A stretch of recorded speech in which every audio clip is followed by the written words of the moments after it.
If you've been following along with my content in the past, you know I have opinions, and specifically about DIY. So we're going to get into that today. Should I or should I not DIY my home projects?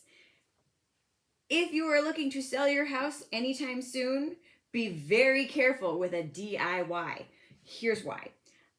If you're not an expert and you don't have quality to your work, it can harm your home value. I am not kidding.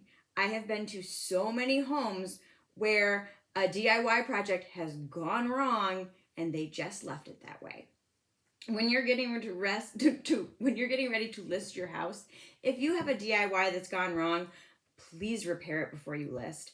It's going to make a huge difference, because one of the things I specifically point out to my clients as a real estate agent is, if this is the quality of work that they're okay with showing you, what's the quality of work that they're hiding behind the walls? And I am not going to stop telling them that, because it is important. If you are willing to show me that you will install trim upside down and backwards and leave it that way, I'm going to be very worried about any plumbing you may have DIY'd. The fact is that if you're not a good DIYer who's watching a lot of YouTube video and has a solid grasp on what you're doing, don't do it before you list your house. Also, if you have pretty wild tastes, that's fantastic for you, but you're going to limit your buyer pool. So if you have some kind of zany colors in your house and you notice that there's no other listings with that, make sure you bring in an agent who can give you some advice, because sometimes your uniqueness is fantastic and sometimes it's special just to you, which should be celebrated for you, and you should live the way you want while you live there. But if you want top dollar for your house, you need to make sure that it's going to appeal to as many people as possible, because there's just not that many specific buyers out there. For example, right now I have a 1-bedroom, 1-bath house that has been redone to the nines. It is gorgeous, but we have to find just the right buyer, because it has to be someone who wants a very nice 1-bedroom, 1-bath house. The gist of this: do I DIY my house? If you have quality work, maybe ask somebody else's opinion. Yes, go ahead and DIY. If you're a really good painter, go ahead and DIY.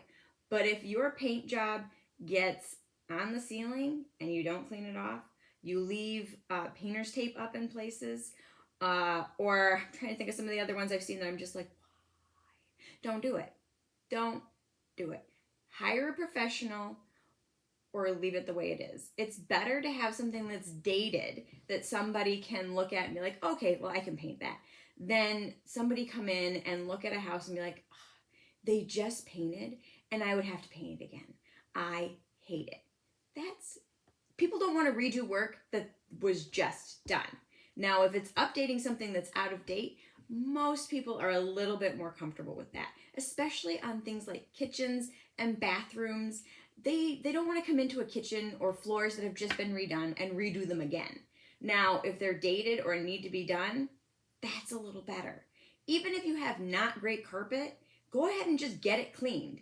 It might not be pretty, but if you're going to try and DIY your carpet, you're better off just getting the bad carpet cleaned so it looks clean and bad than just bad or really bad because you DIY'd it and there's gaps in floors, things misinstalled, paint in places that shouldn't be. Literally was in one the other day that had a beautiful mural on the wall and a paint mark in the carpet this big. So please, DIY is fabulous if you know what you're doing. If you don't know what you are doing, please do not DIY right before you list your house. And if you have to DIY because you really just can't pay someone to do something and you don't trust the experts, please watch a lot of YouTube videos ahead of time on how to do it. There's my 2 cents for the day, and I hope you have a great day.